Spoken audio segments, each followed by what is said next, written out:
Shall I be this time? I'm a moderator now. Okay, sorry, Judith, yeah. I keep losing.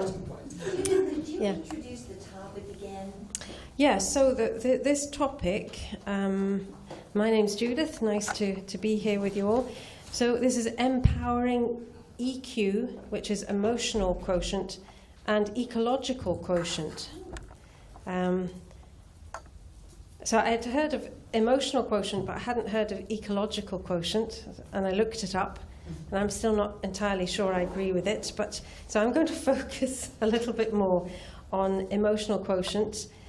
And in reading about EQ, there were 5 categories that are part of EQ. 1, self-awareness.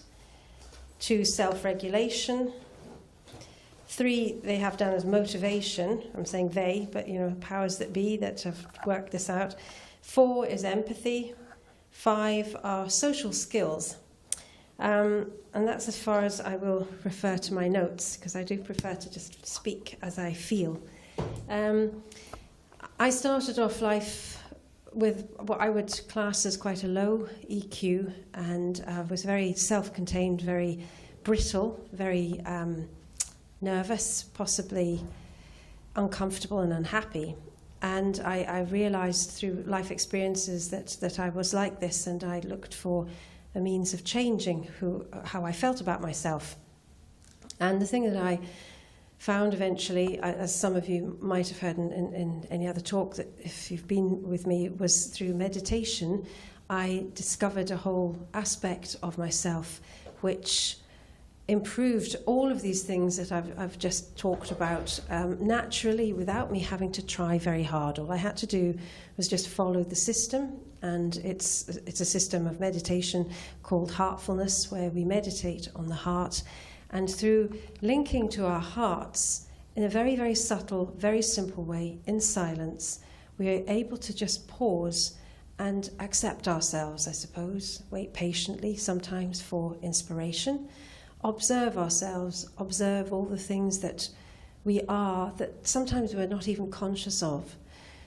And I found that the benefit of doing that is that all my relationships to everything in life have improved, and most of all, my relationship with myself, my sensitivity to myself, to my body, to my surroundings.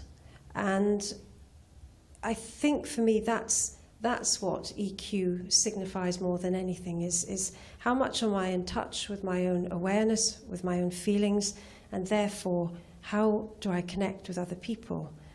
And that for me is the building of EQ meant that I went from someone who was very introverted and boxed, almost closed in, almost sort of covered, to someone who can feel much more comfortable about being with other human beings and being able to just be in the moment with them, listen to them, actually be really interested in other people, much more than myself. It's allowed my ego to diminish, and there's a beauty in that simplicity of just not worrying about yourself, not thinking about yourself, just forgetting yourself, actually, to really be present to someone else in your environment, or to appreciate something in nature, to really enjoy something because you have absolutely no desire for it, no attachment to it.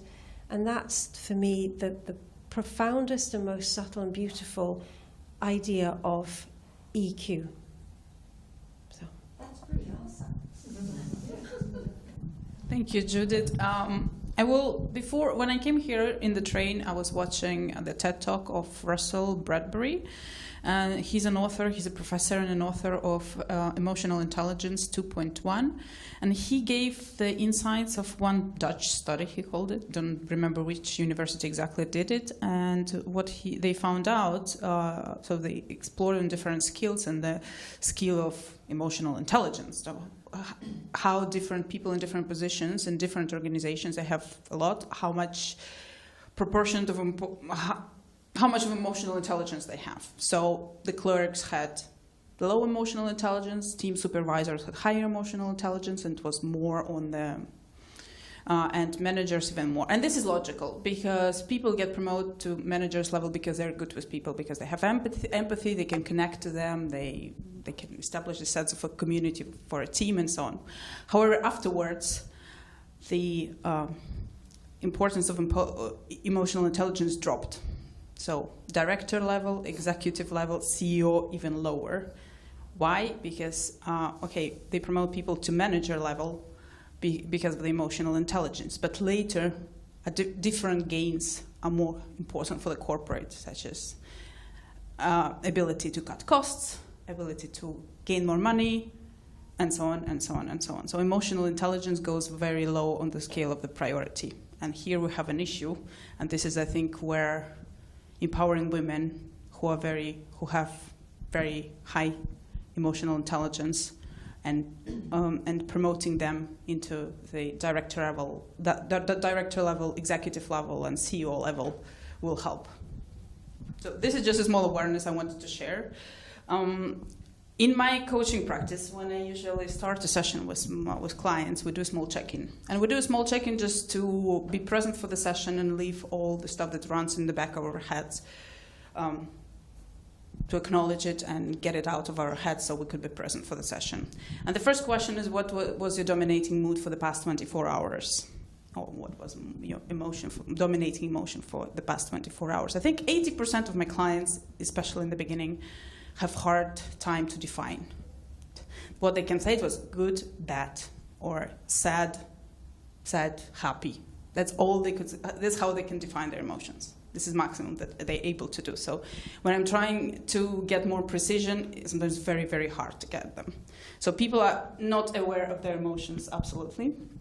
And here I could advise, if you experience this thing, or some of your people, some of your friends and family or your clients do that, there is a great tool called Emotional Wheel, where they can start to define emotion coming from the center. So if it's an anger, then it's then it broken down into more specific emotions, and then even more. And just put your alarm 3 times a day. And when alarm rings, define your emotion at this particular moment. This is the very simple start on how you can become aware of your own emotions. Another thing that I want to talk about is anger. And we are, as women, but men as well, as children, a lot bombarded with messages. Don't be angry. Don't cry, you will ruin your makeup. Don't shout, girls don't do like that. I mean, now it's less and less, but in different cultures, and also in the times when I was born and when our parents was born, this was the case, and was the case for me. So anger considered something very bad. There are courses on anger management. Anger is negative. When anger is one of the primary emotions, it's not bad. It's really bad to suppress your anger. Now I have a question to you. When you're angry, how do you feel? Do you feel bored? Do you feel like daydreaming? No. How do you feel? Energy. Yeah. I was going to say energy. You have a lot of energy, and like you have this fire burning in you. And this is actually the best way to acknowledge, like, okay, I'm angry. Do not suppress it, because suppression will cause the autoaggression or being passive aggressive to other people and so on. Acknowledge your anger, that you're angry, and this is okay. Anger is okay. It's not something bad. It's my primary emotion, and just find a way on how you can channel your anger. Usually what we do is, when we don't suppress it, we do either sports or clean the house, but it can be used for other purposes. A lot of amazing stuff was created in this world because people were angry about something. So they utilized this anger, they channeled this anger in a way that could create amazing things. But again, first thing is acknowledge when you're angry, and don't beat up for yourself that you're angry. Anger is not something bad. It's a primary emotion. The ones anybody's seen the Inside Out cartoon by Pixar, where it's an amazing cartoon, great to see with your kids and start a conversation with your kids as well about emotions, but also great to see for the adults, where every emotion there is put on the equally important scale. So nothing all the emotions are important, none of them should be suppressed, and all of them should be acknowledged and lived through. Right? Another thing about like sharing your emotions. Again, it's okay to say I'm angry rather than suppress it, and then after a while make your anger come up in a rude, snappy comment or something like that. And I think the last comment I would like to make about emotional intelligence is when you start to become aware about emotions of other people, is to stop making assumptions. So if you see something is not right, if you see that the person's face doesn't communicate what he or she really said, don't make assumption thinking like, oh, he just doesn't like me, or like whatever, he or she is just in the bad mood. But actually ask questions and ask how a person feels about the subject. And you can find and can discover some amazing insights and actually keep your conversation going. And like instead of, for example, getting a rejection from this person, let's imagine it was a client or a partner in your organization, get to the issue of the problem and resolve this issue together. Those are my comments on emotional intelligence. Thank you. Thanks very much. Well, I think perhaps I'll move to a little, not very much, but just some thoughts about ecological intelligence. Well, it seems to be something, again, that Daniel Goleman has kindly given us. And I'm not sure about it. I think these terms are useful because they present something to us as a kind of thing. But those things are already inside us and accessible. We've always had the capacity to be observing of ourselves and be authentic and be sensitive. So I think we have to just watch that we don't wipe out our innate relational capacities, our innate heart capacities. And this also applies, I think, to ecological intelligence, because I must say it's a very superficial look, but it seems as though ecological intelligence, from his point of view, would rest on a very objectifiable, measurable understanding of precisely the impact of all that we consume and live has on the world, which is a lot of information. It's a lot of intellectual information. And I'm sort of suspecting that our ancestors and our forebears have had an access to this kind of understanding, which came from within their own sensibility and their own sensitivity to the environment, because they were more directly living and clearly using animals to live from, and feeling that they needed to respect what they were taking, and had ceremonies for that. And I think we have those kinds of capacities. So I want to talk about two things. One is that, and coming, as part of my being here is also being a heartfulness trainer, but I think another capacity of the heart, which is a harder one, is to hold not only lovely feelings, but also painful and hard feelings. And as far as I understand the way that a model of understanding that helps me understand and gives me hope is that we are all complex systems interacting, and that there is a kind of innate process of systems evolving and integrating more information and finding a new coherent pattern of organisation out of that.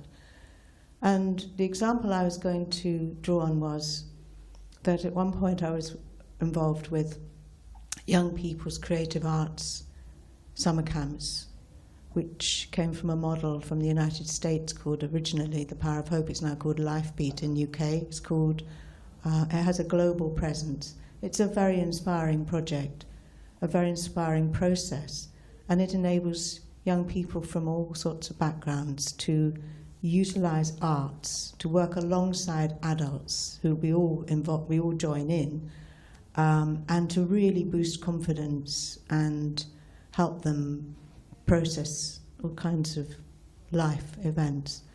And that organisation in turn had been offered kindly, I don't know how it happened, from some Maori people, a ceremony. And they said, would you like to have this ceremony? We think it will help you.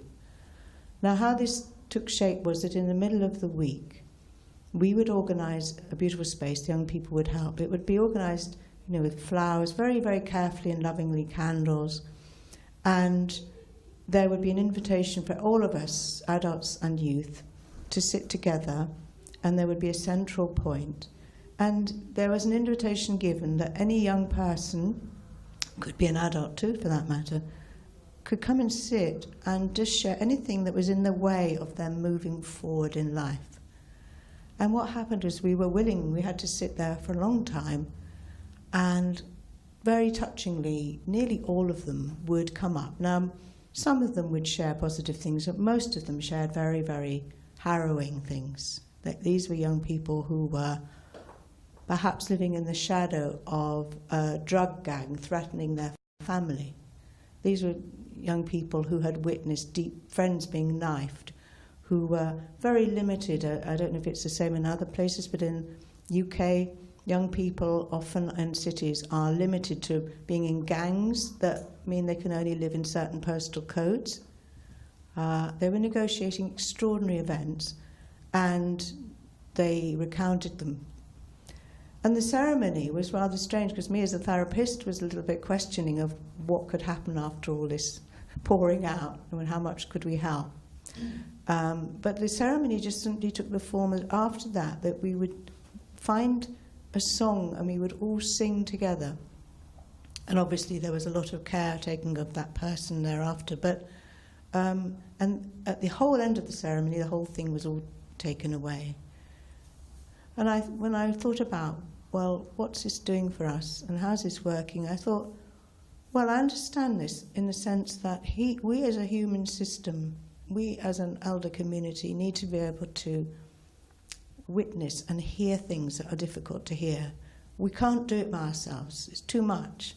But we as a community can take that information in, and we need to, because if we don't take that information in, nothing will change.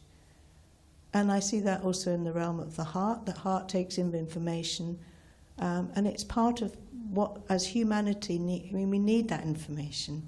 We don't need to project it onto other people or shut it down or numb ourselves or be overwhelmed by it. We have to have a way of holding it and being with it compassionately. And somehow it will eventually, I feel, come into a way that we're all the people here have been actively touched in such an event to do something.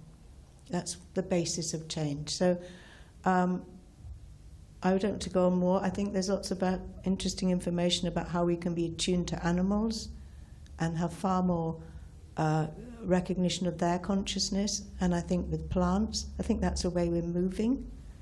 And I would prefer ecological intelligence to be something about sensitivity and sensibility than having to know it from, having read lots of books. So, thank you.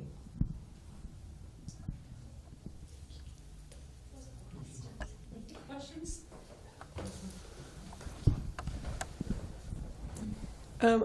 As a therapist, I see a lot more younger people being brought to me by their parents because of the pressures that they feel they're under. There seems to be this generation in their teens at the moment who are really suffering, and there seems to be a lack of emotional resilience. And I just wonder what's happening. This isn't the first generation that grew up with social media. I mean, they've got their own problems, they're moving on. But this is another generation now that just seem not to have the tools and the resilience. And I just wonder what your thoughts are around that. As we've got a span of age here, so it'll be interesting. That's a good question that I've asked as well, and I have had the great fortune to work in schools.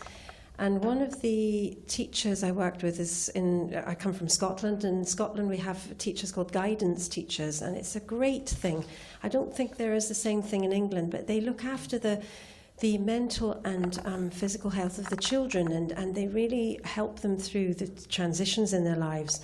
One of these guidance teachers was very clear, she felt, and it's been talked about, that the problem that a lot of children have now is that we've grown up, particularly in the UK, with a lot of health and safety in the past couple of decades, and that children have no longer got the understanding of where their boundaries lie, and that the parents are helicoptering, all the time, and is preventing them from experiencing their boundaries in terms of danger. And then they come to an age in their teens where they're now under huge pressure to perform, to succeed, but they don't have the resilience to match it. And interestingly, I saw a fantastic thing on Facebook the other day. It was an architect had created a playground for a kindergarten in Japan, who are obviously very forward-thinking, and it had no walls. They could run over the top of the roof. I know it sounds crazy, but they said these children need to experience danger and how to hold back from it, to learn when am I safe to jump, when am I not safe to jump.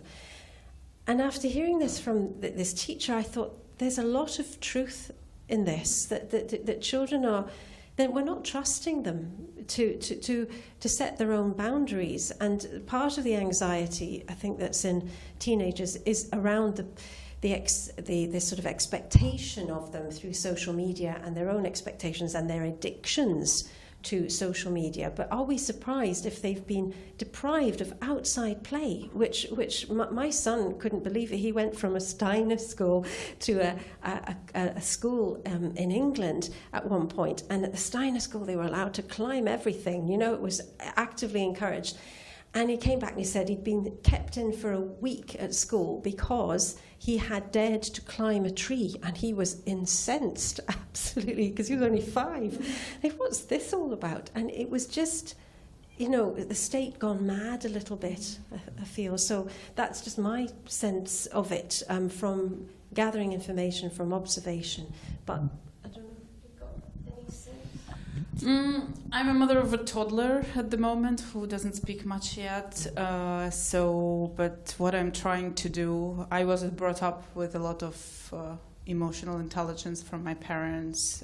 Again, was told not to show my anger, but I can trace it now from my grandmother, who'd been in war, in World War II, to my mother, and so on. So what I'm trying to do right now, even though he sometimes don't understand, and when he throws a tantrum, I'm like, yes, I understand you're frustrated, or yes, I understand you're sad, and it's okay to be sad, it's okay to be angry, to throw things, not beating me, but throw things. Yes, you can if you want to, for the moment, but not beating other people. So I don't know if it's going to work. I think this is one of the most important things, how to bring up the emotional intelligence in your children, is help them to identify their emotions, what they feel, and again, that it's okay, as I mentioned before.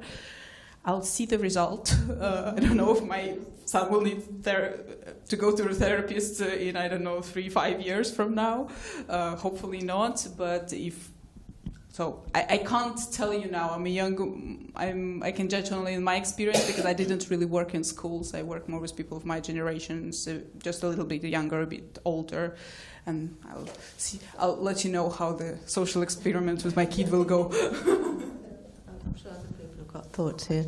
I just feel that we haven't got much of a narrative to offer young people. We are particularly in a world it's very secular, very materialist. It's not a very hopeful-looking world to them, and we're not offering them a story that can give them meaning to navigate. I think people can manage suffering if they know there's meaning in it. And there used to be a lot of rituals for adolescents to do that. I'll shut up because obviously my book. I went through the same thing in the last one. With 2 women in the last one that went to the coughing fit. It means it's enough. Shut up. Oh, no. I don't know whether this is adding to the observation or adding to the question, but I know there's the era of the helicopter parents that, years ago, everybody went out and played.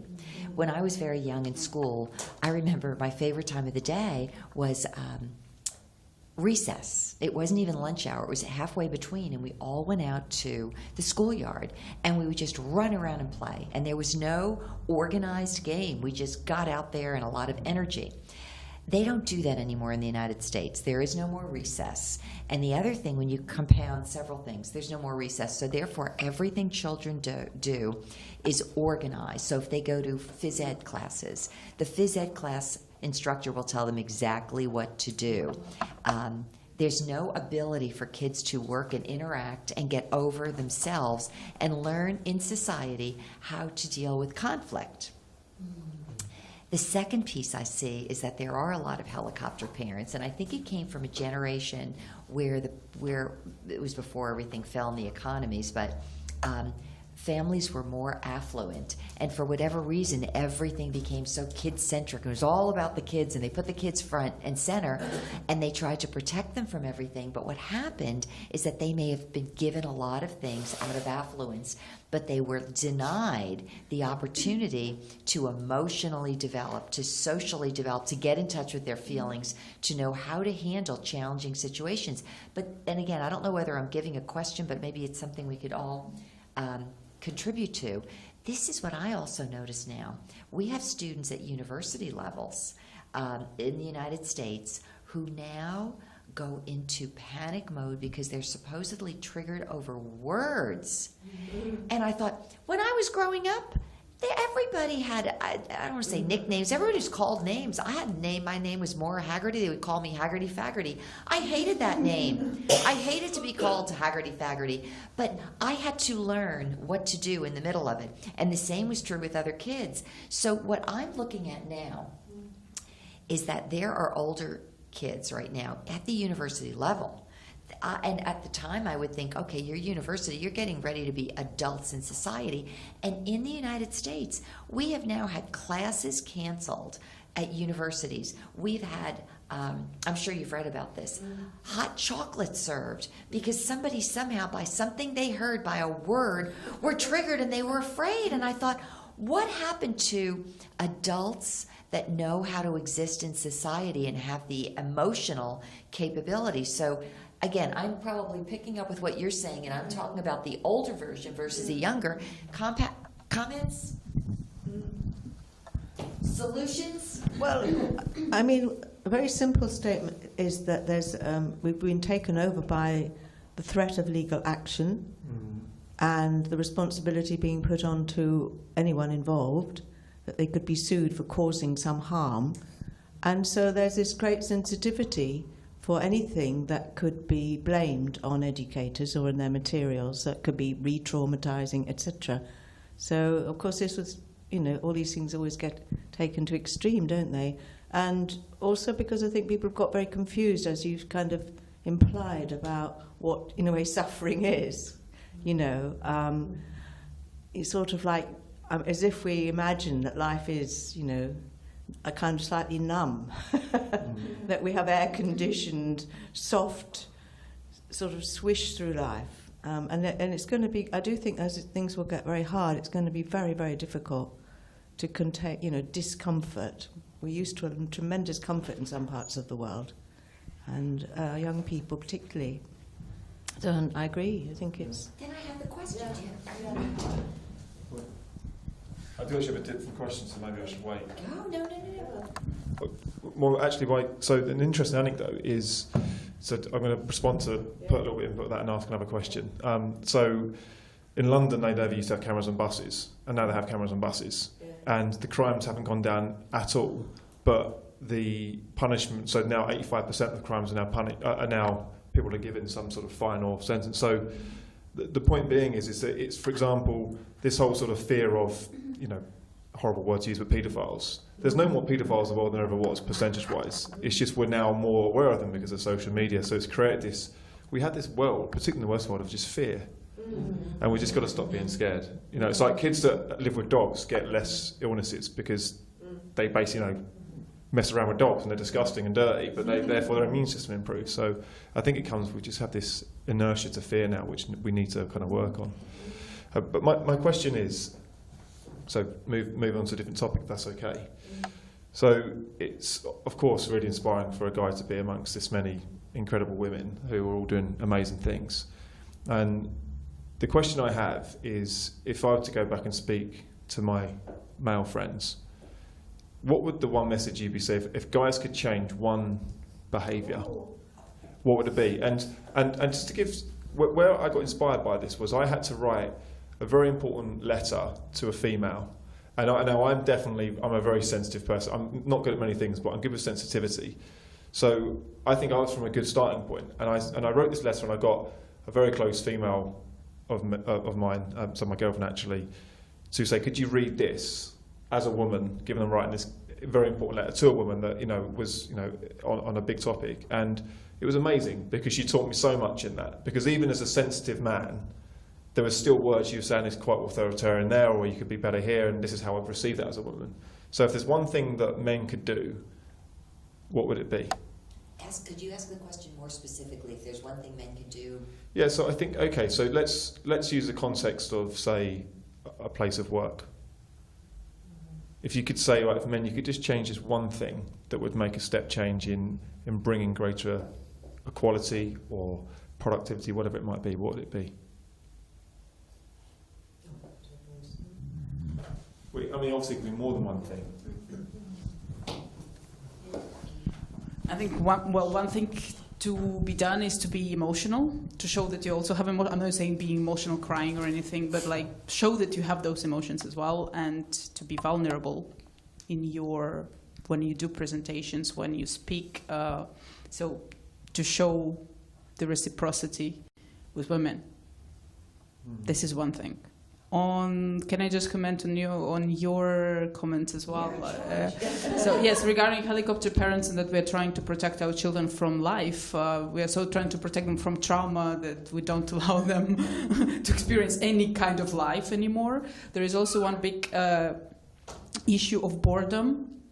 Our children don't have the opportunity to be bored, because most of the time they're always occupied. After school there is music school, there are sports, there are planned trips and museums and scout groups on the weekends. They always have everything planned for you.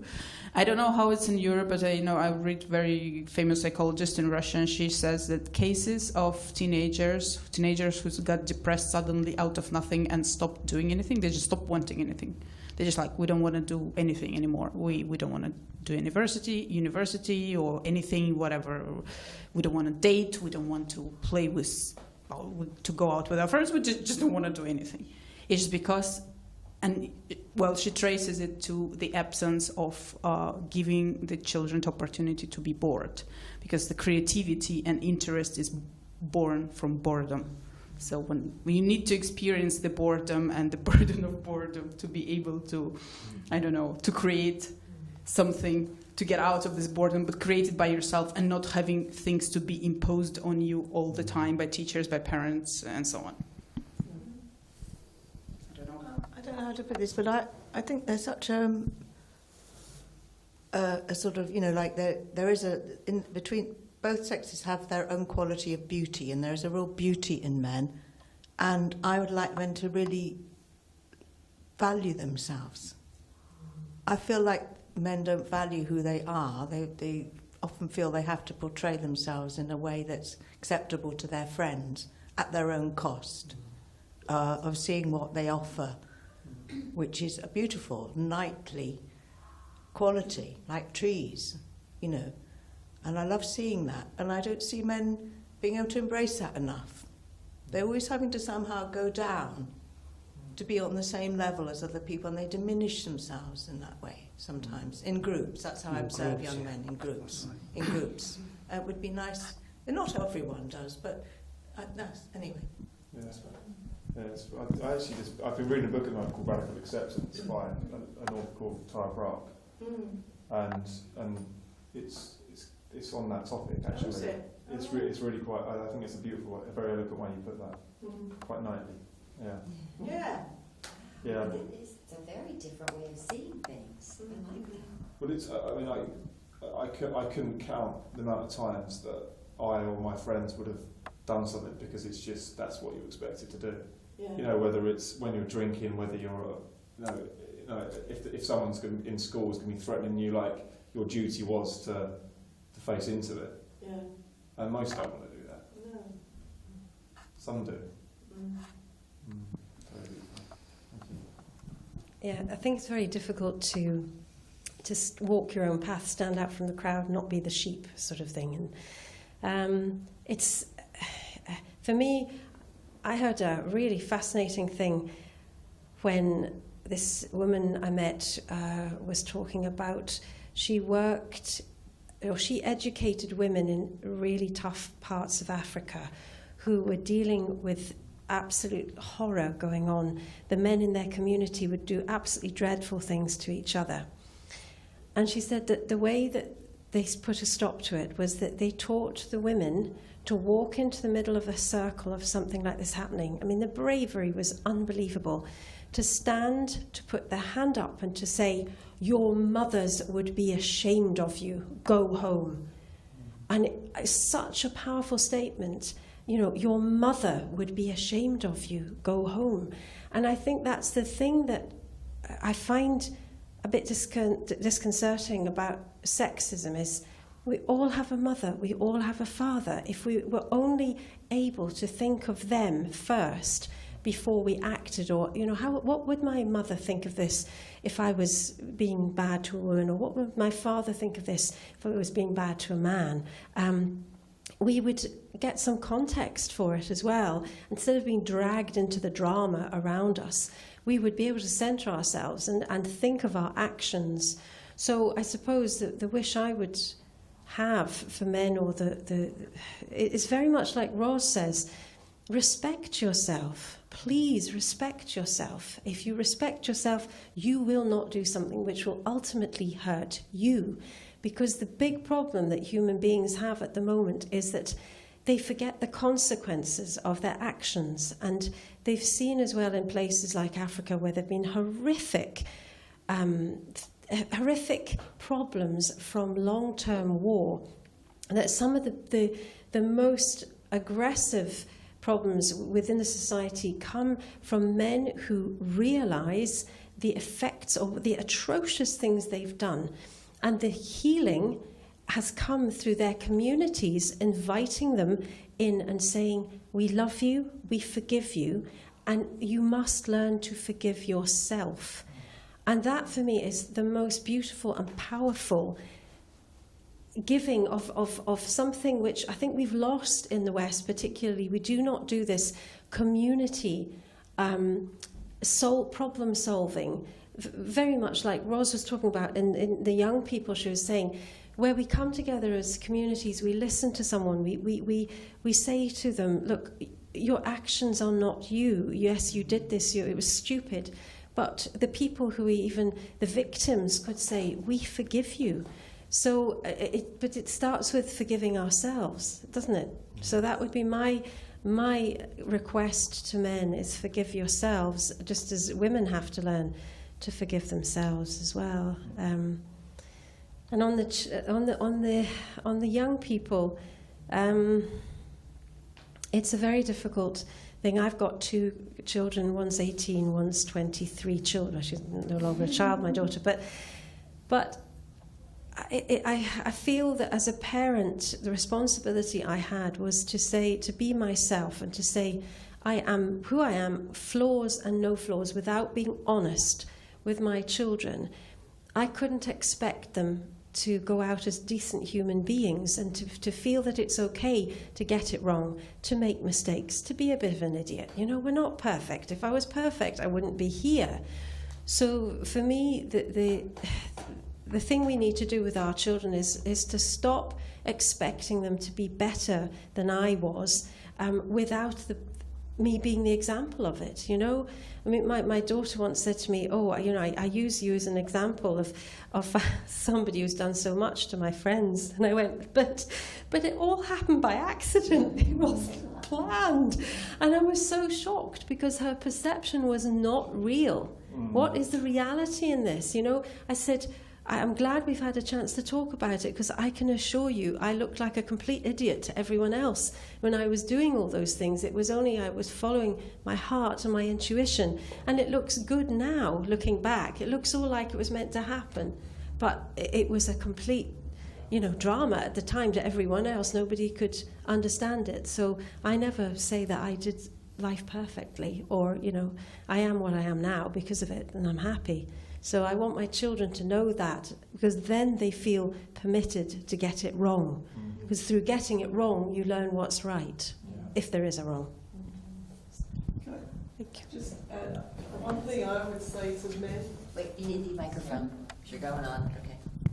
The one thing I would say to men is, if you hear other men saying bad things about women in the workplace, say something.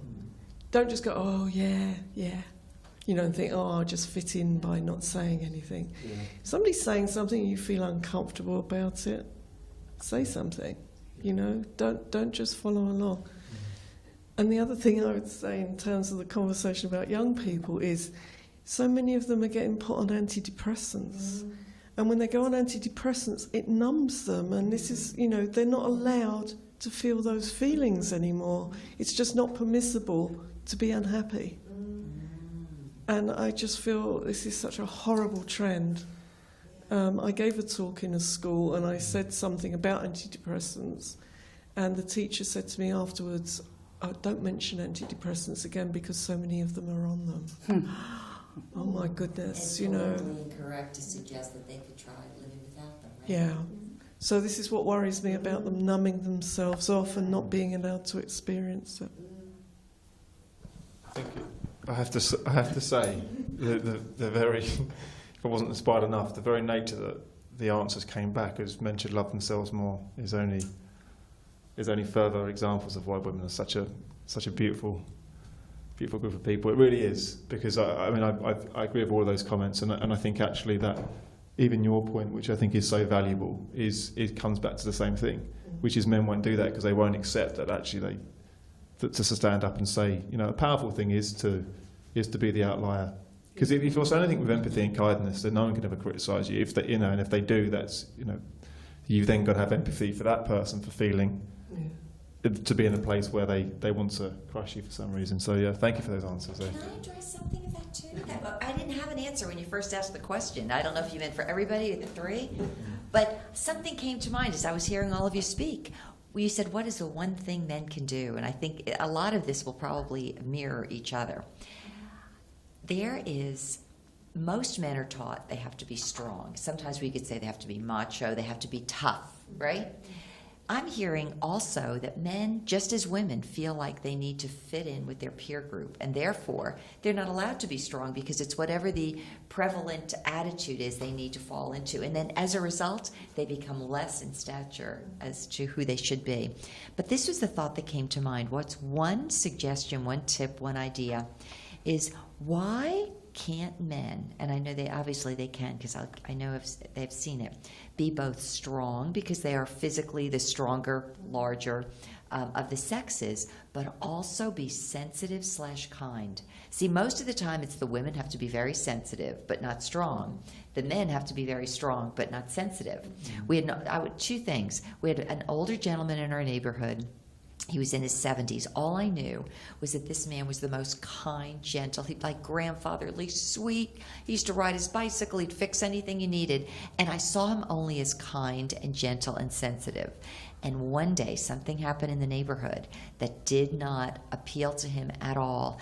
And he was a big man, and all of a sudden I saw his strength, and I said to him, do you realize what a rare quality that is, to find a man who is both sensitive and strong. Strong in that he's willing to stand up for what he believes in. That is so powerful. It is so beautiful. It's so honorable. And then in doing so, you become then a model that other people can see and follow. And I wanted to say the same thing about my husband. Now, my husband was younger than this guy.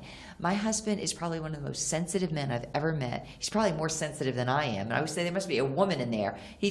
But let me tell you, you look at him, don't you mess with him, don't you cross him, don't you ask him to do something that's against his belief system or whatever, because it's almost like you can't get him to move off the mark, and you see that, and there's a combination in there, and I think it's the same with women.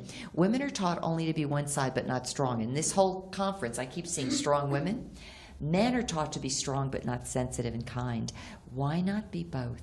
And it's okay. You can be, in fact, to me, having both is what makes a man exceptionally beautiful, trustworthy, honorable, worthy of mention, worthy of following, worthy of influence, and sets a standard for other men around them that may not know that way to go. So Lovely, thank you. yeah. Well, I got it as a result of listening to everybody else, and I got inspired. You know what? I had a question now, before you asked yours. We all talked about what's going on with kids, but it's also the greater society. So I was almost going to switch it around to the opposite. Now we see the problem. What can we do, let's say in this room as individuals, to help solve the problem of not only children, but also now it's working into the fabric of adults in society, to be literally alive, active, engaged emotionally, speaking up when we need to when something's wrong. What can we do as individuals to help restore the emotional intelligence and the emotional vitality? Because that's the boredom, that's the medication. So that's a question for all of you. What can we do to restore the emotional intelligence, vitality, and stability and resilience? I'd say, nature. I would say give children a lot of access to nature. They have these forest school things. I think they want to go out there and grow things and get skilled in those things. It's a great question. However, it's more about how do we feed all the hungry people in the world. Yeah. But how about us as individuals? What do we do? Because I believe everything one person does gets picked up by others, and it just starts replicating, especially when it's real.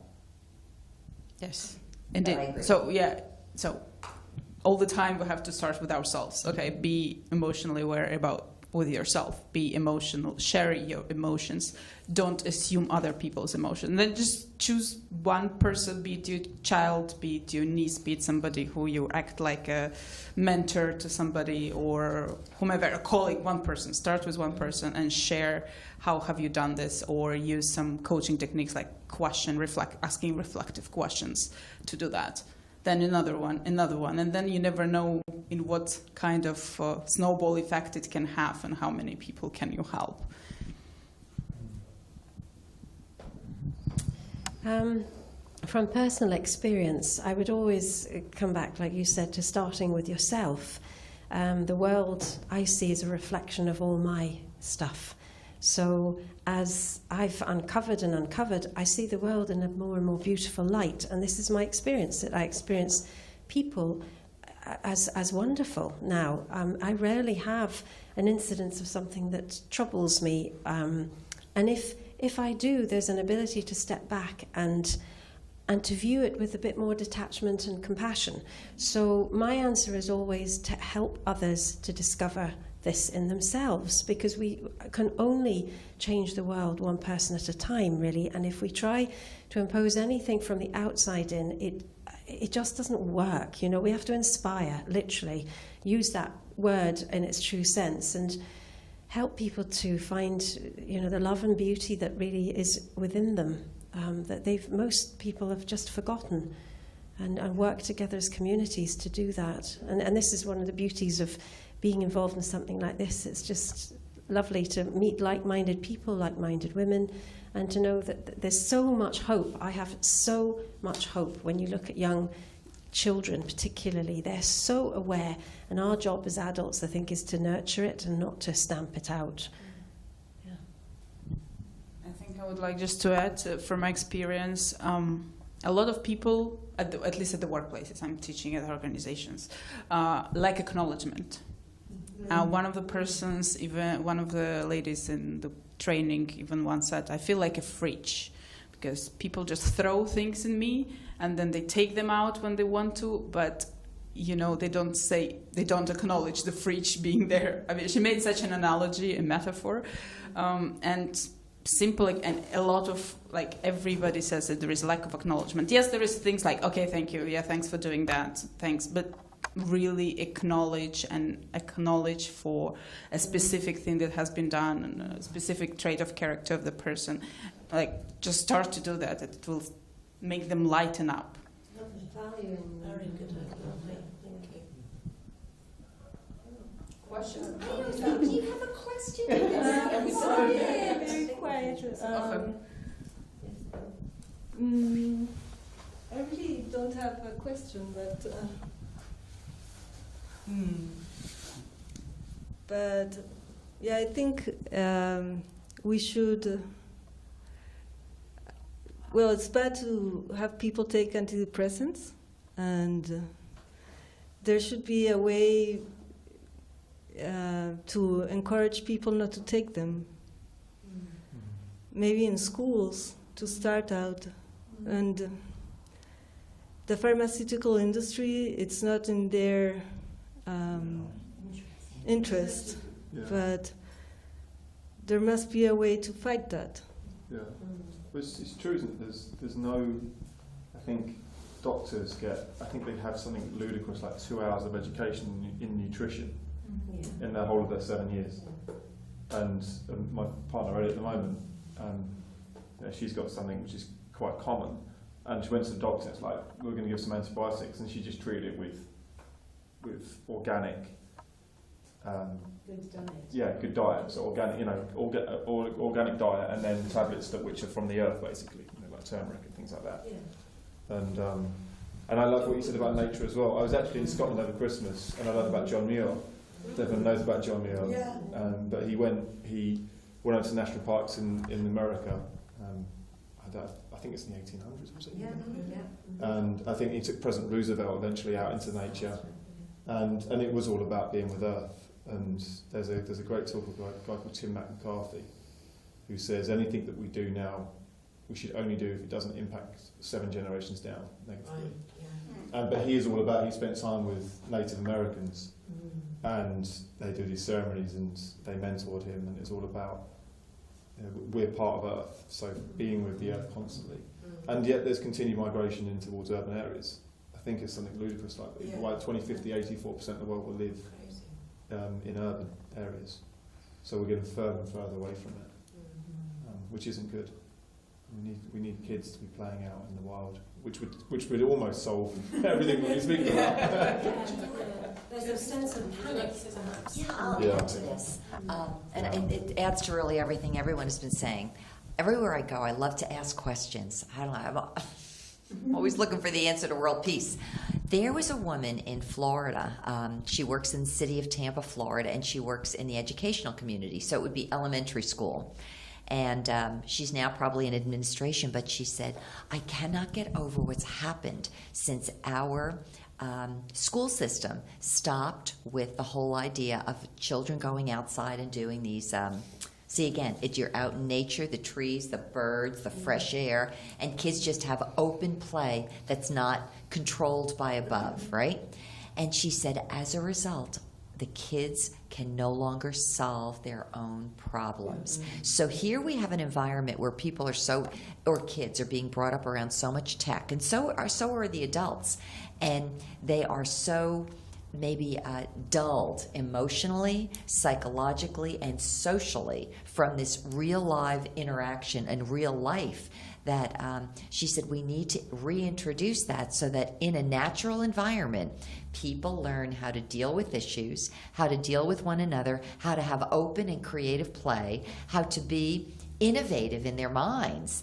And so this whole thing about nature, and the final thing I wanted to say, because I spend a lot of time on my computer because I write and whatever, and even on my cell phone. A year ago in December, I realized every single day I had to go out and walk in there's a town that's kind of older near where we live, close to the water of Tampa Bay, and I had to go on the side streets and be under the trees every single day during that month of December, and I was never like that, and because there was something innate within me that felt like it needed to reconnect.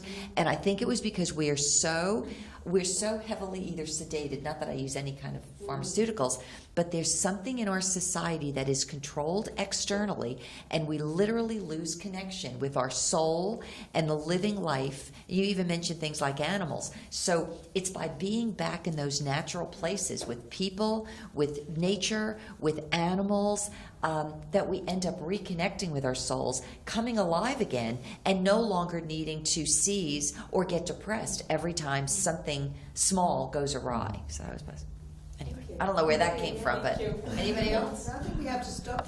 We're way over time. Thank you very much. Group discussion. Yes. Here you go.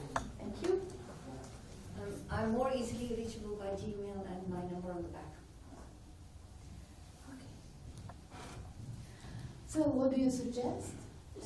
Yes, but if the other speakers will talk in, but I suggest just okay. So who's the one to begin? No one, but I can do as well. Do it.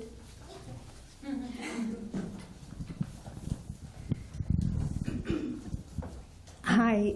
At first, I would like to ask you 2 questions. The first one is quite simple, but I would like to hear your opinion anyway. Do you think it's still necessary to empower women in 2018? Yeah, of course, otherwise you wouldn't have been here, probably. And the other one, do you have the feeling that many women are more powerful than they think themselves? Do you recognize sometimes somebody who talks low about herself, whilst you can see the power and the beauty within her? Yeah, true. Well, I'm Dr. Josephine. I used to work for 16... Welcome, Gita. I used to work as a physician for about 16 years, and I am very grateful for that education.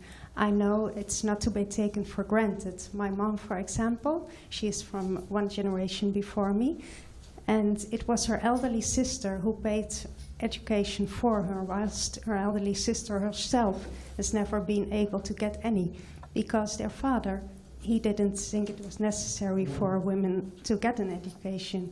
His thought was they would marry, get children, and that's it, that's enough. Why should you study? So I'm very grateful. I did, and I know all over the world it's not everywhere the same, and some places it's really difficult to get your education. 4 years ago, during a reorganization, my contract was not prolonged, and that was a moment that I thought to myself, what am I going to do the rest of my life? I saw myself doing laundry and the household, and I said, yeah, there you go with your beautiful education. So that was quite a depressing thought, and I was sitting in front of my home, I remember, picking out some grass from the grind, and a stranger walked by, and he turned around and he said to me, aren't you afraid you get a cold ass?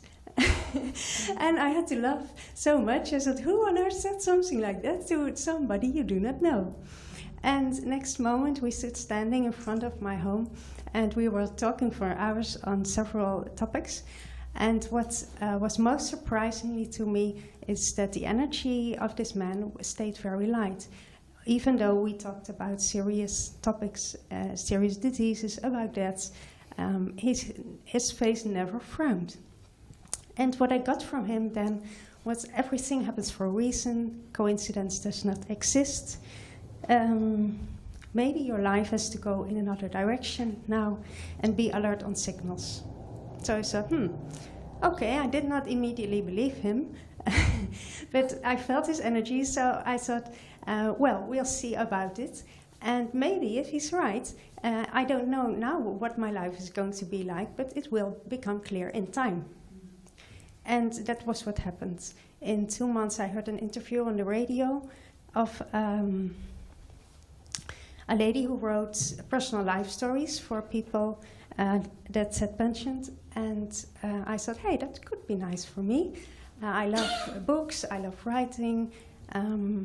and I can listen to people. During my career as a doctor, I always had to cut off talks, and I didn't like that at all, because there was always people who wanted to talk their story, and I had no time to listen to it. And then I thought, I could listen, that's interesting.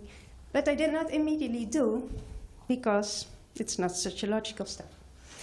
And it was in the summer that there was a booklet on the Happiness magazine, a lifestyle magazine. It was The Magic of Love from a writer, Geert Kimpen. And I loved it so much, and there was a writer's course at the back of the book, and I said, yes, this is going to be it. And so I did, and I immediately started writing. My first book I published 2 years ago, and it's about the life story from a lady from Suriname who came to live in Holland at the age of 14. It's a very inspiring story about several themes from daily life. Though her story is extraordinary, nobody stood up for her. She had a very difficult youth, but she takes action steps. She stands up for herself, and it was at the age of 15 that she punched the lady that treated her very bad for many years in the face. And at that moment, it was over. I do not preach violence, not at all, nor does she.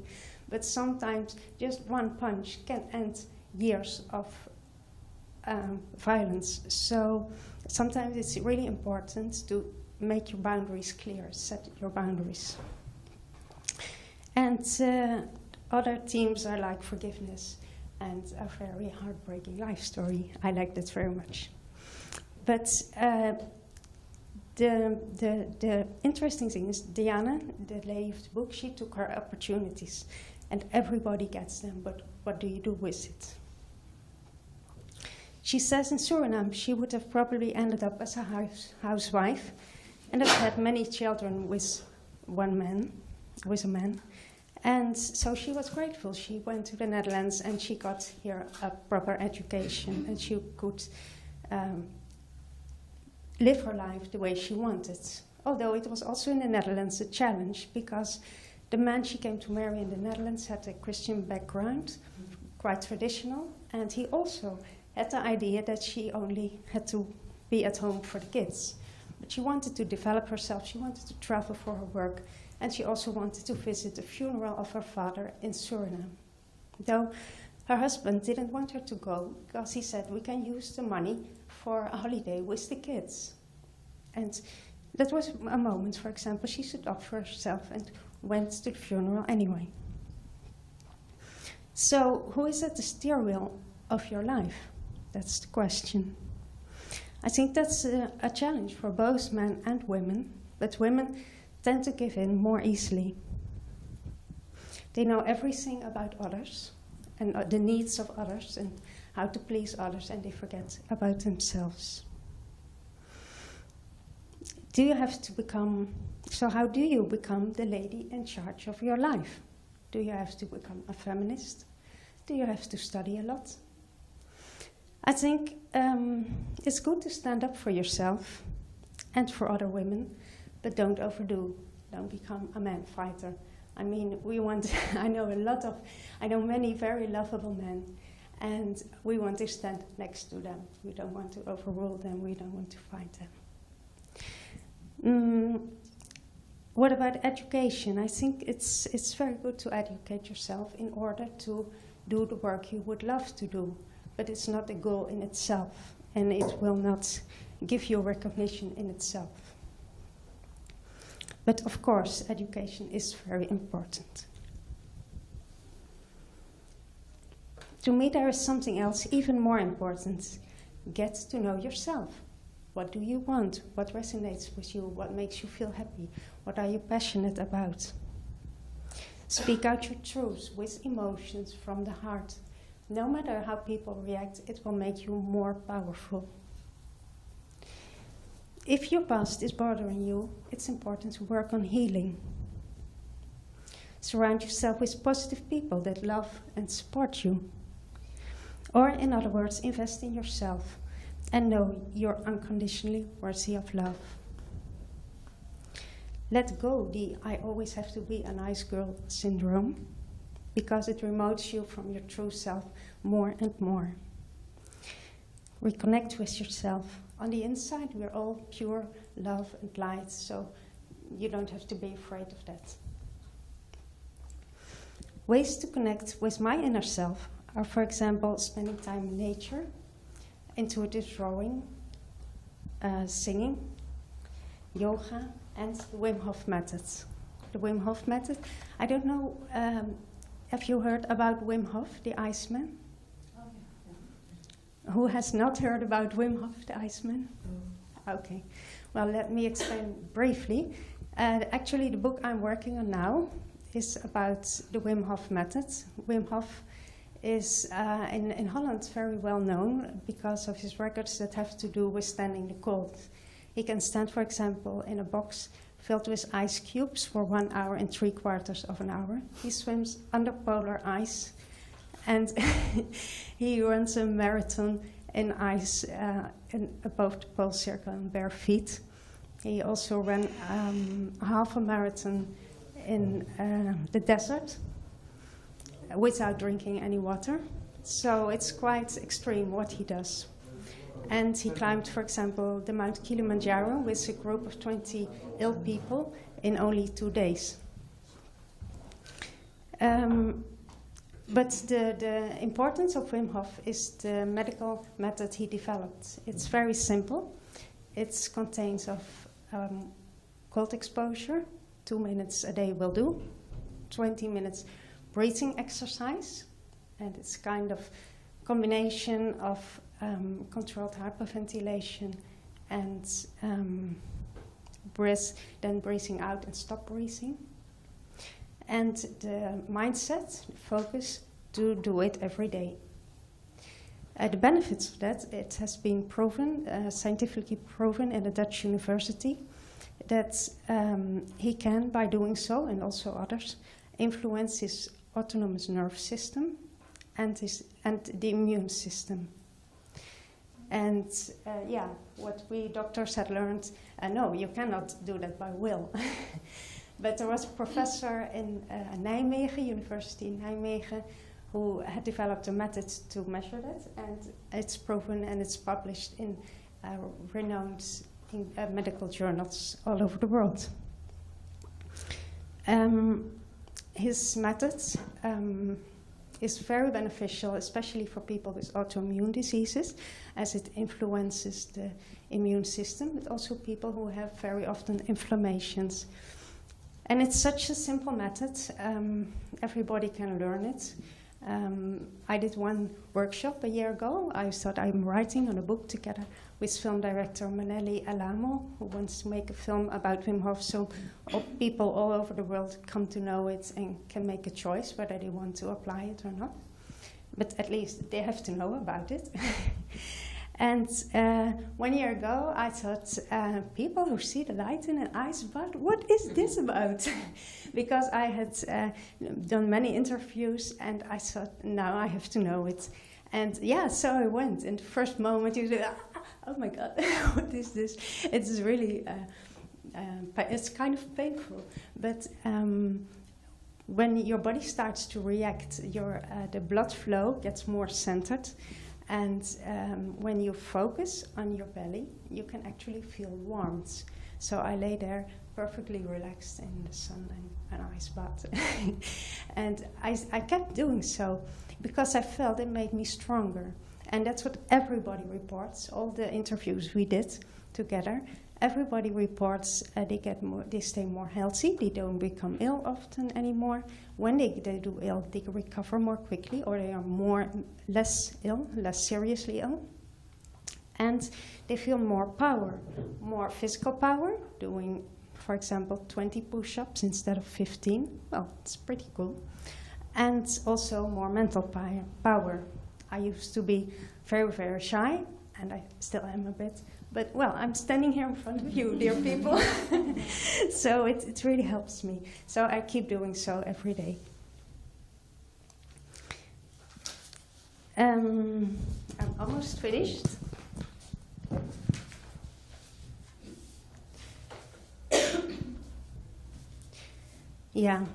Well, the only thing I wanted to mention you still was that I'm now the chairperson of the Alamo Foundation, and Gita Bhujawan is also in the Alamo Foundation, and that's the foundation. Manelli Alamo, he's not here at the moment, he's in Los Angeles for work, but otherwise he would definitely been here. Last year he was here with Gita. And his foundation stands for supporting projects, cultural projects like films, and educational projects that are empowering to women and children. So the balance of male and female energy in the world is restored. Okay, that's it. Maybe you have any questions at the moment?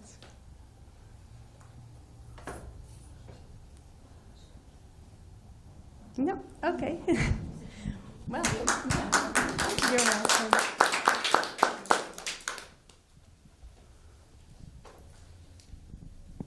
Yeah, if you like, you could start too. It's the same. I do it, please. Okay. Well, welcome again. So my name is Marianne Delao. I am the president of the Millennia 2025 Women and Innovation Foundation. And we are dealing now with gender equality and women's empowerment. And it is precisely the title of what and the subject of what we have been doing for now 10 years. 10 years ago this time, on the 8th of March and 8th and 9th of March, I have organized the first international conference, and it was Millennia 2015, Women Actors of Development for the Global Challenges. And so 10 years after, the music group 10 years after, yes, but 10 years after we are here, and we have created the Millennia 2025 Women and Innovation Foundation.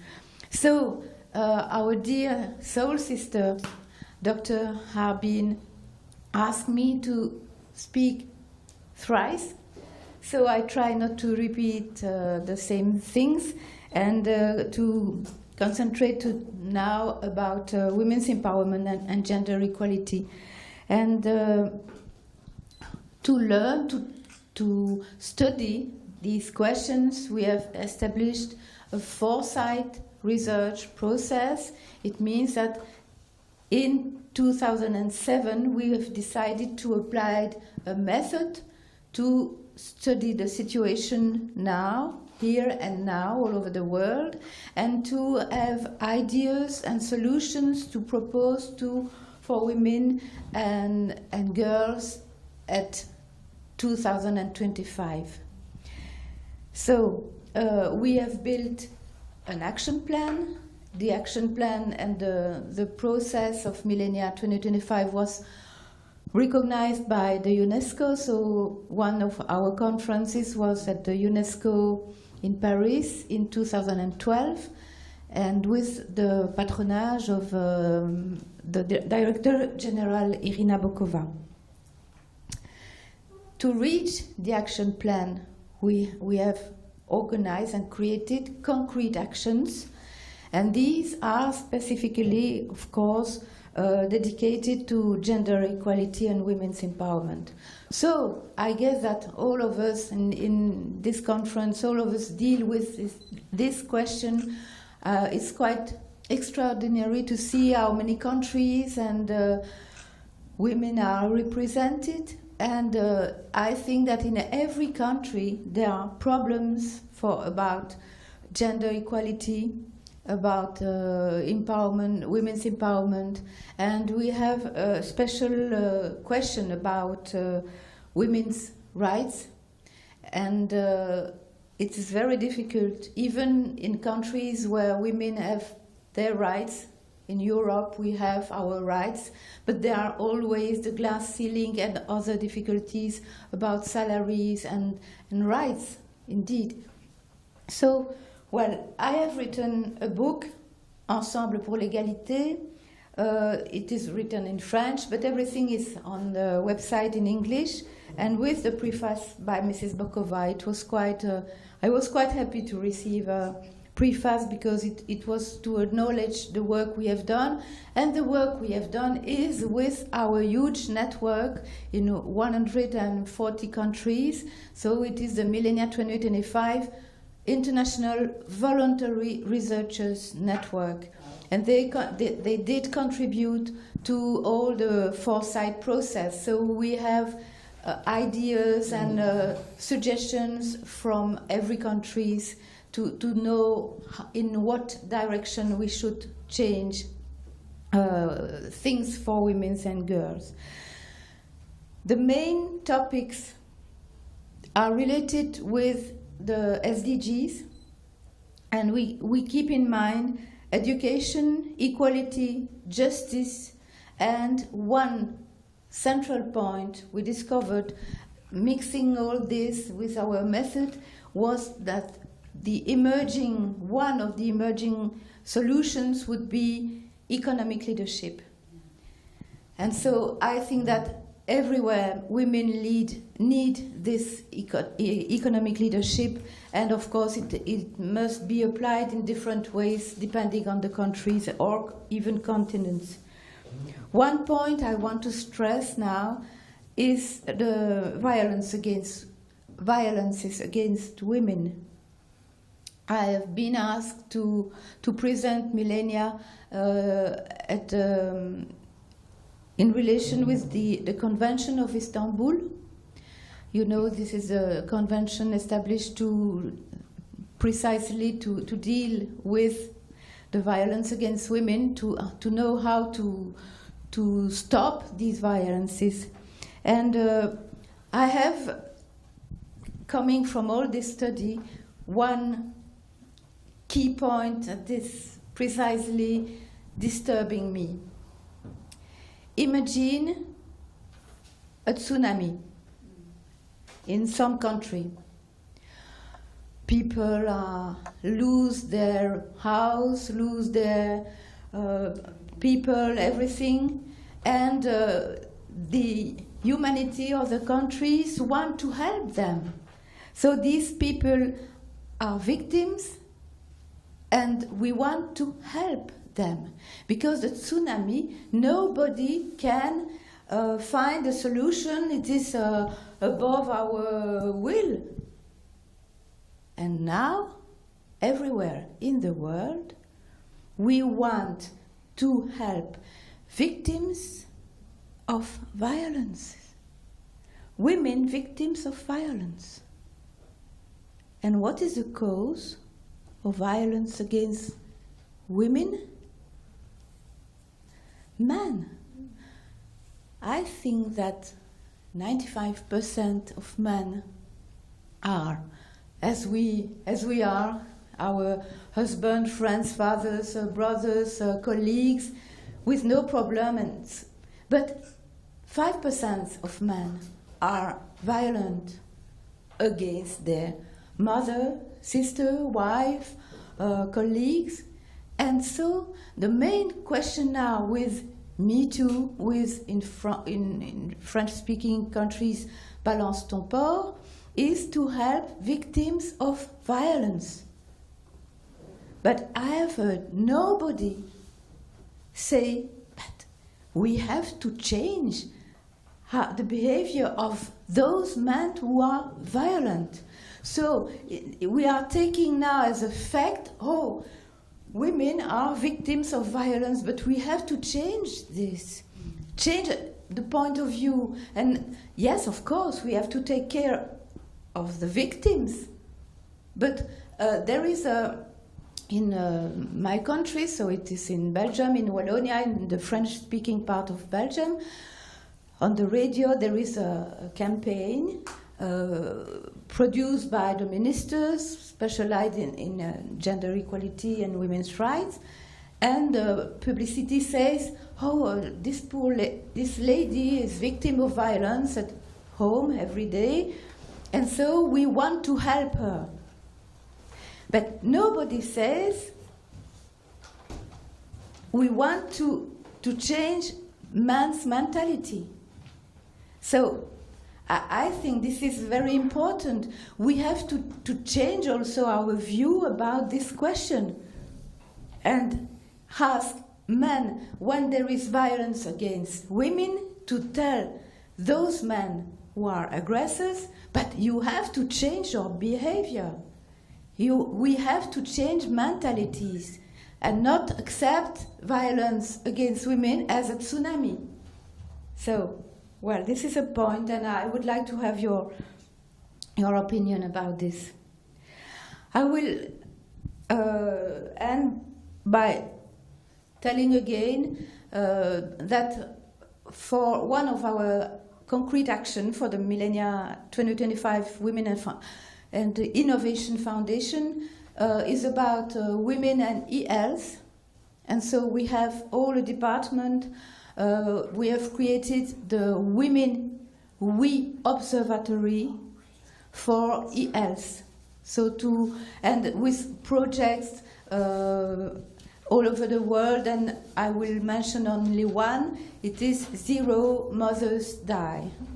So to help women in every country not to die because they are pregnant or because they have a child. And the last one I will mention, it is about ICTs, because to empower women, ICTs are really a tool. You can develop ICTs from your home, and I am developing the project Math Skills. So master, apply, dynamize your skills to learn, teach, and work. So it concerns every women everywhere, and we can develop this. So my last word will be, we need collaboration, we need to develop partnerships all around the world for these questions, women empowerment and gender equality. And so we've been listening to you, and spread the word. Thank you. Thank you.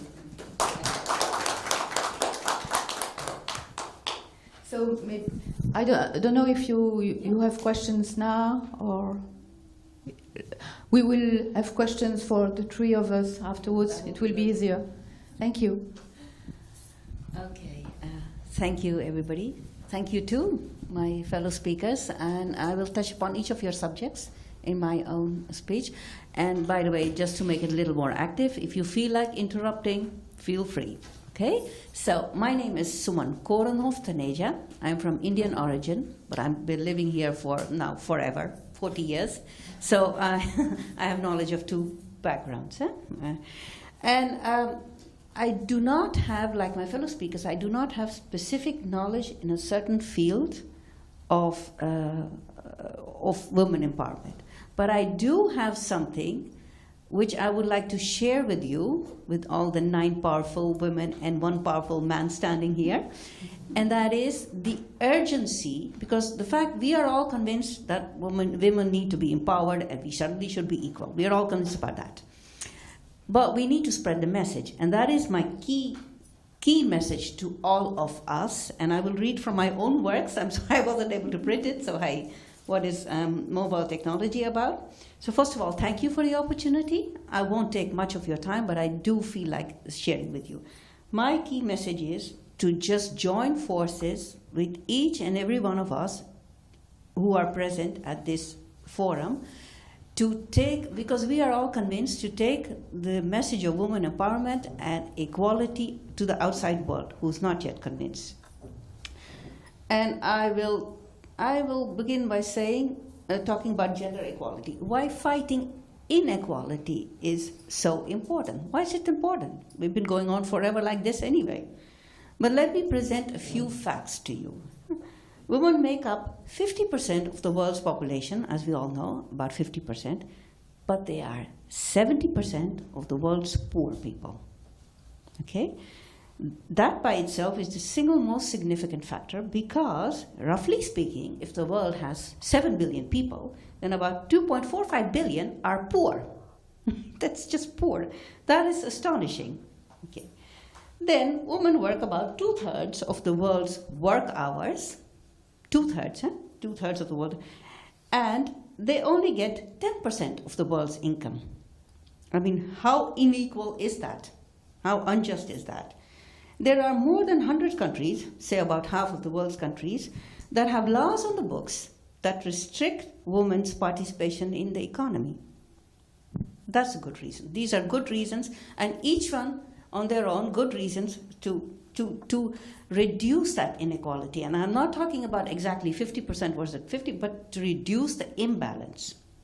Okay, so, and one of the reasons, let's say, when offered equal opportunities or even more opportunities than they have at the moment, women empower means greater opportunities for the future of women's and girls' educations, for health and equality, so for the sake of 50% of the population. And I'll just give you a silly example, not even a silly example, I'll give you an example.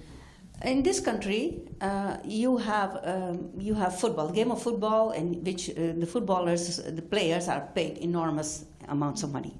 Look at the Dutch hockey team. Look at the Dutch football team. Look at the Dutch women's skating team. All of them have been offered opportunities and at the top of the world at this time, with less pay and even less opportunities, but they're doing the best they can, and they're doing very well. Okay, so that is just in the area of sports, and let alone the most essential areas. Sometimes they do better. And I'll just get back to that, why also the difference with men. Okay, so now we move on to the need of women empowerment. And that is just saying, remember, keep in mind, 70% of the work that they do and only 10% of the income. Okay. Why would society want women to be equal, empowered, strong, and socially active? What's in it for every one of us? What's in it for men? Now, the thing is that it leads to benefits for the whole of society, for men, for girls, for boys, for everybody. And thankfully, the movement is gaining strength, it's gaining momentum, because with increasing knowledge, with ICT possibilities, knowledge is getting spread. And once it gets spread and anyone hears about it, they will want to know more. Okay? So empowering women means enriching the lives of all. Okay, and these benefits start at home and then they extend to your neighborhood, to your municipality, to society in general. Empowerment has a profound effect and tends to spread like throwing a stone in still water. The ripples go across everywhere. Very slowly they spread. Okay. Also, unfortunately, this also happens in areas of strife and war, which is all the more reason for women to be involved, because it is their intrinsic nature of caretaking and protection of life that can help to mediate, to stop wars. So it is so obviously beneficial. How come there's such a lot to do then? I mean, if we all see it, how come there's just such a lot to do? Because I think, and that's your point again, about violence with men, it is about power.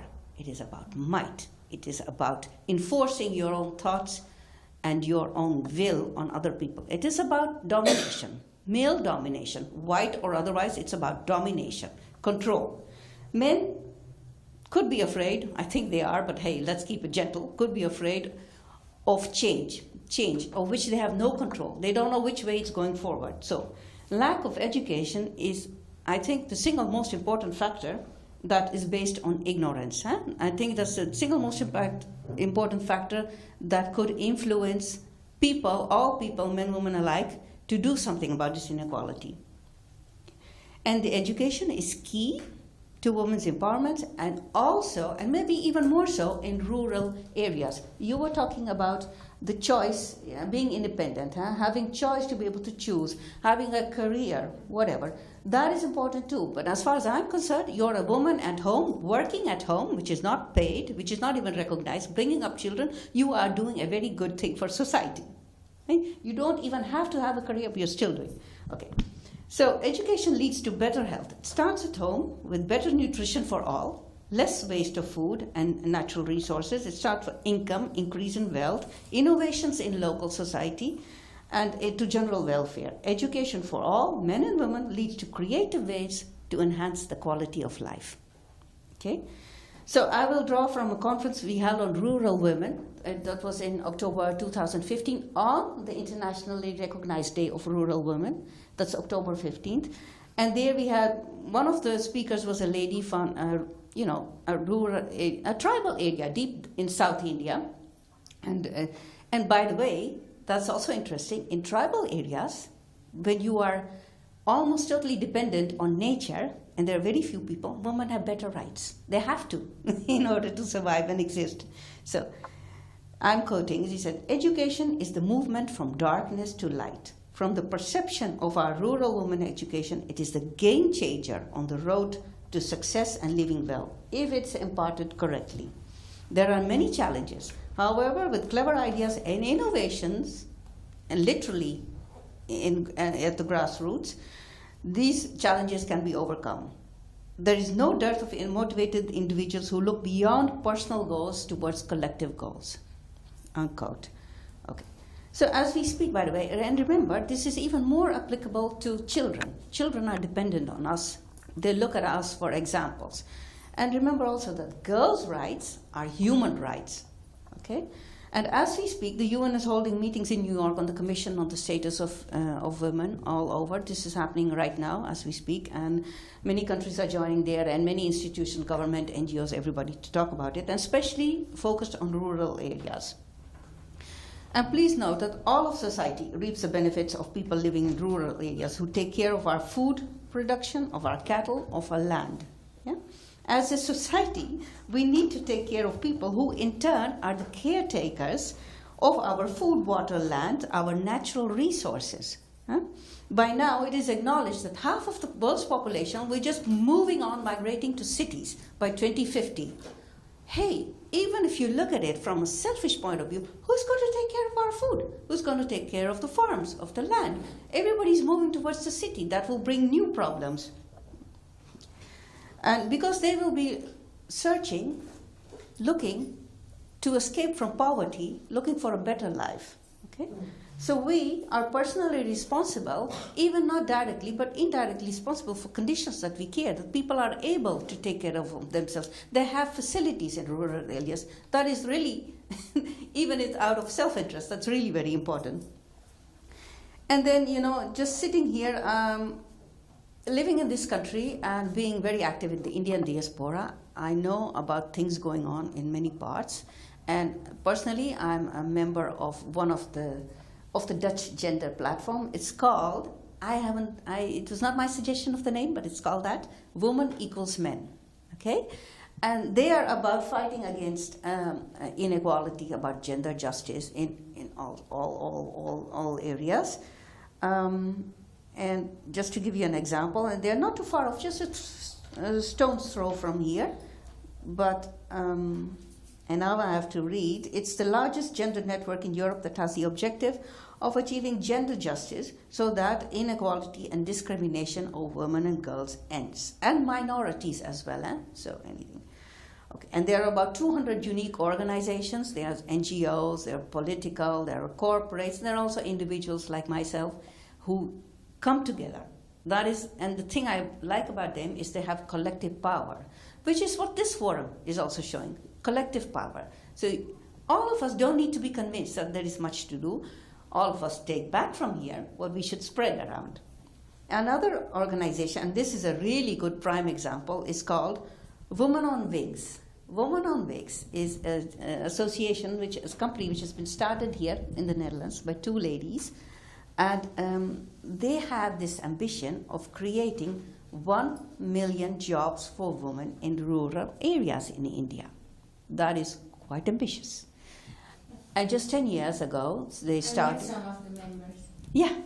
And 10 years ago, they started, and they were thinking, how come 1 million? That's a lot, to put on your mission statement. That's a lot. But then, if you have an ambition, then you have an ambition.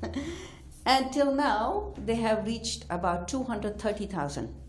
They do that in co-creation. So not us in the rich West telling you in the poor South what to do, but in the local areas in co-creation, okay, with to co-create employment, and they do that by facilitating businesses. They've changed a little bit to see. You start with self-help groups, right, who help each other, women in locals area, and then you grow. But it's great because they work with Indian companies and with Dutch companies. Mm-hmm. That's a lovely example of how people can work together across borders. Okay, so there are so many more institutions out there. You are naming something, you are naming some. I agree with all of them. We are all convinced. But the point is, how do we carry the movement forward? Firstly, we need everyone, every single man, woman, child, to become aware of the huge benefits of working together. And even more basically put, in this world of 7 billion people, just people, let alone animals and everything, and the issues that we are facing environmental issues which apply to all of us. There is so much to do. We should combine forces and take care of that. So first of all, we need everyone to be aware. Then we connect. We connect here by sharing experiences. I've heard from you, I've heard from you, I will connect with you to find out how I can join you to others to do all the good things that we're talking about. And in these 2 days, I've already had the privilege of listening to a lot, and I'm looking forward to the other sessions as well. What I will take away is connecting to all of you, finding out how I can connect you to others so that you can achieve your own ambitions in this area. And I mentioned that yesterday morning also in the plenary session just before starting, that I hope you will also take away the valuable experiences that you have gained here, and that we will share it in your circles, and thereby extending your support to the collective global community, yes, wherever you live. And I hope next year, when we meet again, we'll be able to report of progress in some areas. Well, that's what I had to say, and thank you all for listening to me. And any questions are welcome. Thank you.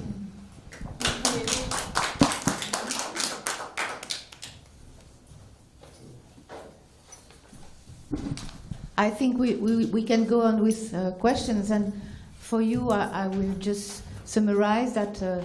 My colleague talked about how to take care of yourself, and she might summarize it.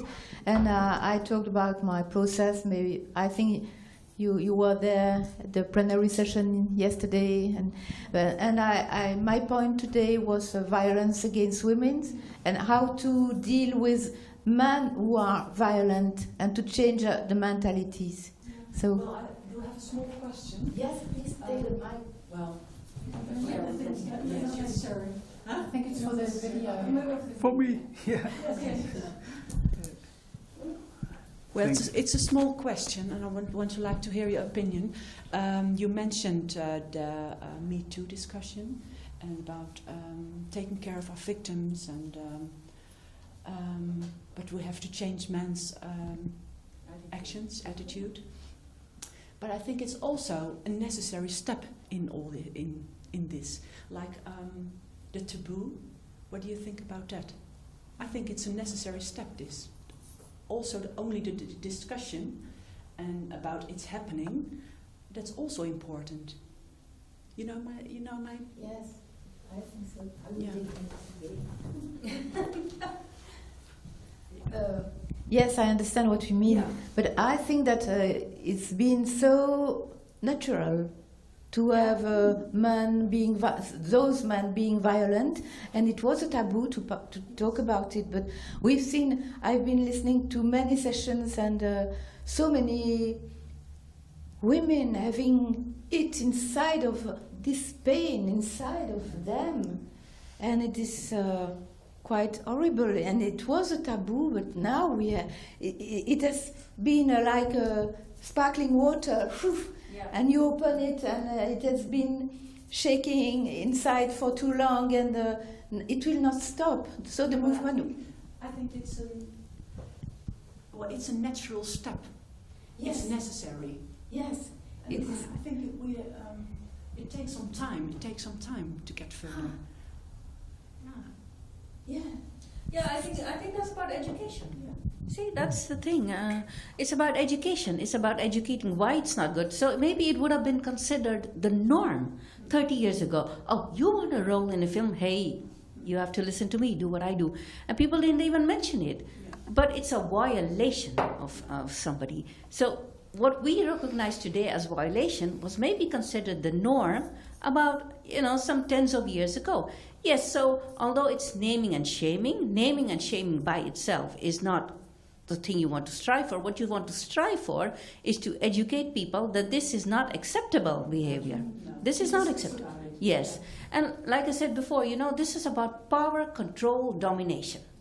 I control you. You want a film role? I control what you do. You need something of me.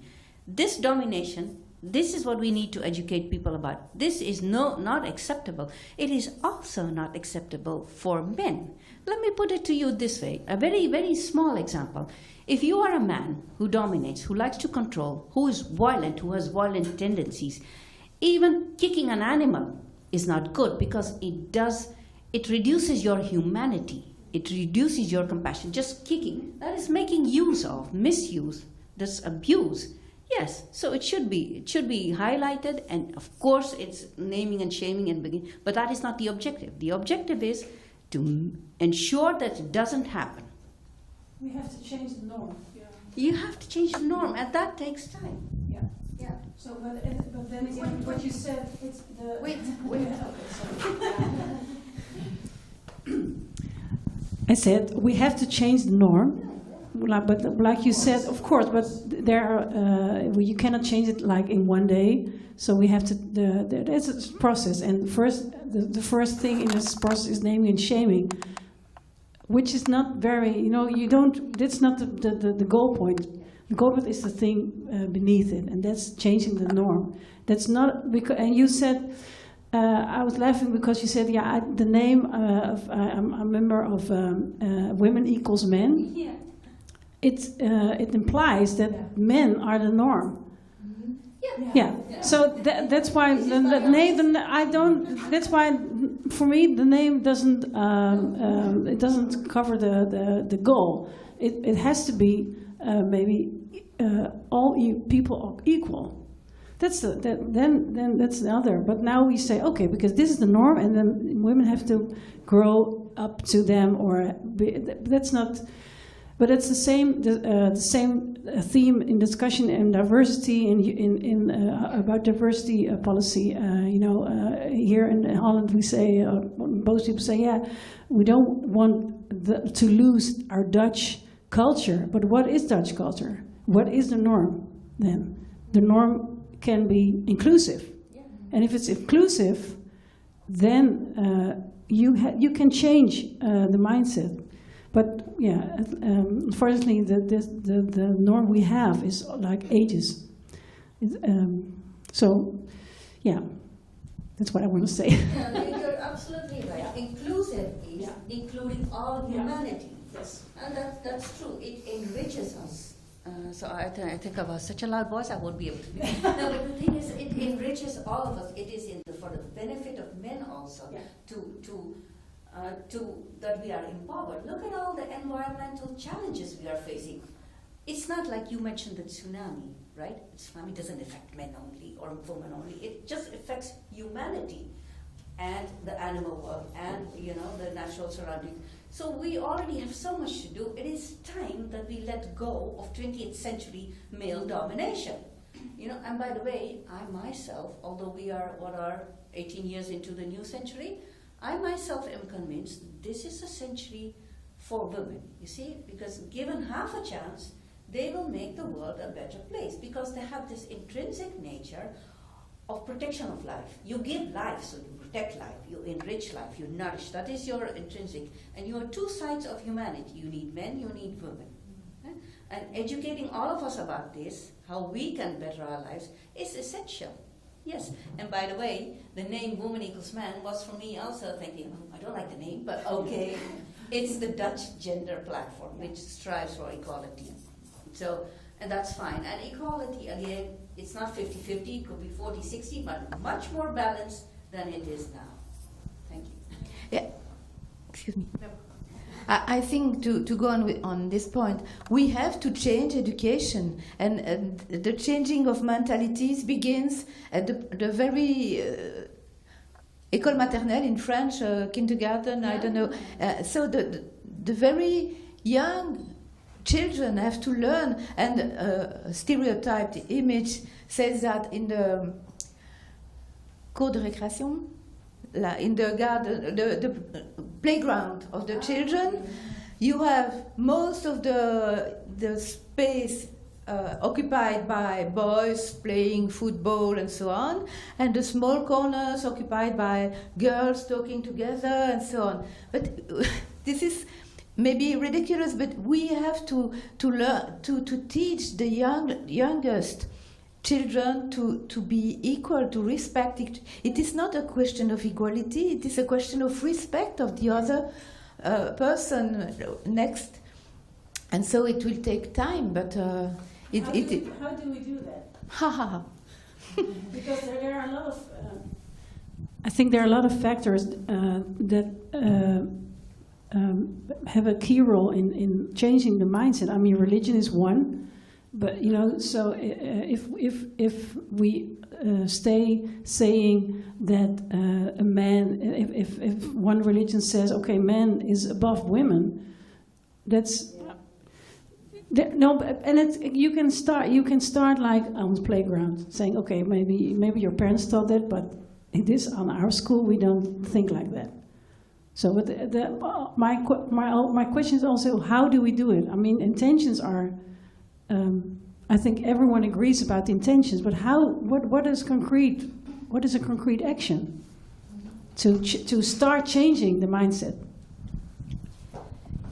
Using the word concrete actions, indeed, is what we have been doing with Millennia and our foresight process.